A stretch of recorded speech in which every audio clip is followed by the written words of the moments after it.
Hello viewers, welcome to my channel doctor Neelam official. I am doctor of medicine. Viewers, आज मैं आपके साथ कॉन्ट्रापिल kit के बारे में कंप्लीट इन्फॉर्मेशन शेयर करूंगी कि कॉन्ट्रापिल किट जो है इसको इस्तेमाल करने का सही तरीका क्या है और इसको इस्तेमाल करने के बाद आपके साथ क्या साइड इफ़ेक्ट्स या इफ़ेक्ट्स हो सकते हैं। तो कॉन्ट्रापिल किट के बारे में कंप्लीट इन्फॉर्मेशन जानने के लिए वीडियो को एंड तक गौर से ज़रूर सुनिएगा। तो व्यूवर्स, कॉन्ट्रापिल किट को बहुत सी फीमेल्स प्रेगनेंसी को एंड करने के लिए इस्तेमाल करती हैं और इसका बहुत ज़्यादा इस्तेमाल किया जाता है प्रेगनेंसी को एंड करने के लिए। तो अब हम इस बारे में बात करेंगे कि कॉन्ट्रापिल किट को किस तरह से इस्तेमाल करके प्रेगनेंसी को एंड किया जा सकता है। लेकिन व्यूवर्स, इसके इस्तेमाल से पहले आपने अपने माइंड में एक चीज़ ज़रूर जो है वो नोट करनी है कि आपकी प्रेगनेंसी कितने टाइम की है, कितने टाइम पीरियड की है। तो एक बात इम्पॉर्टेंट ये है कि कॉन्ट्रापिल किट जो है या इस तरह की कोई भी किट आप इस्तेमाल कर रहे हैं तो आपकी प्रेगनेंसी 7 हफ्ते से ज़्यादा की नहीं होनी चाहिए या ज़्यादा से ज़्यादा 60 से 65 डेज़ से ज़्यादा की प्रेगनेंसी नहीं होनी चाहिए। अगर आप 65 डेज़ या 7 वीक्स से ज़्यादा प्रेगनेंसी के लिए इसको इस्तेमाल करेंगे तो आप कॉम्प्लिकेशंस का सामना करना पड़ेगा। व्यूवर्स, अब हम कॉन्ट्रापिल किट के इस्तेमाल के बारे में बात करते हैं। How to use contour palette kit.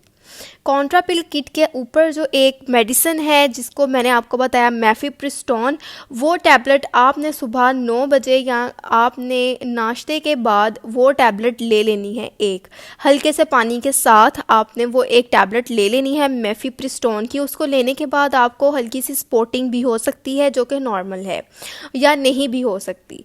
उस मेफिप्रिस्टोन की गोली लेने के 2 दिन बाद या 48 आवर्स 48 घंटे के बाद आपने तीसरे दिन मीज़ोप्रोस्टोल की जो 4 टैबलेट्स हैं वो लेनी है। मीज़ोप्रोस्टोल की 4 टैबलेट्स आपने 2 टैबलेट्स सुबह 9 बजे नाश्ते के बाद लेनी है और 2 टैबलेट्स 1 बजे लेनी है। जब आप सुबह 2 टैबलेट्स सुबह 9 बजे नाश्ते के बाद लेंगे तब आपको जो है बहुत ज़्यादा पेन के साथ ब्लीडिंग स्टार्ट हो जाएगी।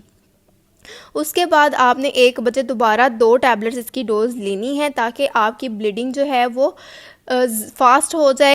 तो व्यूवर्स, ये था तरीका जिसके थ्रू आपने कॉन्ट्रापिल किट का इस्तेमाल करना होता है। ये है इसका सही तरीका जिसके थ्रू आप प्रेगनेंसी को एंड कर सकते हैं। तो व्यूवर्स, अब बात करते हैं कि कॉन्ट्रापिल किट के इस्तेमाल के बाद जो है वो आपके साथ क्या सिम्टम्स हो सकते हैं। तो आपको बहुत ज़्यादा एब्डोमिनल पेन हो सकती है, बहुत ज़्यादा एब्डोमिनल क्रैम्पिंग हो सकती है जिसकी वजह से आपके पेल्विक एरिया में बहुत पेन होगी। यूट्रस की कॉन्ट्रैक्शन बहुत ज़्यादा हो जाती है जिस वजह से आपके पेल्विक एरिया में बहुत ज़्यादा पेन रहती है और ये ब्लीडिंग जो है वो 6 से 10 दिन तक चलती है और पहले दिनों में आपकी ब्लीडिंग नॉर्मल पीरियड से ज़्यादा होती है। ये नॉर्मल है। अगर आपको बहुत ज़्यादा पेन फील हो रही है तो आप इसके साथ कोई पेन किलर टैबलेट का इस्तेमाल कर सकते हैं। लेकिन याद रहे कि आपने इस टैबलेट का इस्तेमाल, इस किट का इस्तेमाल अपने डॉक्टर के सुपरविजन के अंदर ही करना है, अपने गायनाकोलॉजिस्ट से रिकमेंड करवा के ही करना है। इससे आपको डायरिया भी हो सकता है, कॉन्स्टिपेशन भी हो सकती है, आपको फीवर वगैरह भी हो सकता है। इसको लेने के बाद आपको ये कुछ सिम्टम्स हो सकते हैं। लेकिन अगर इस मेडिसिन के लेने के बाद आपको बहुत ज़्यादा दिन तक बहुत ज़्यादा हैवी ब्लीडिंग हो तो उस केस में आपने अपनी गायनाकोलॉजिस्ट के पास ज़रूर जाना है।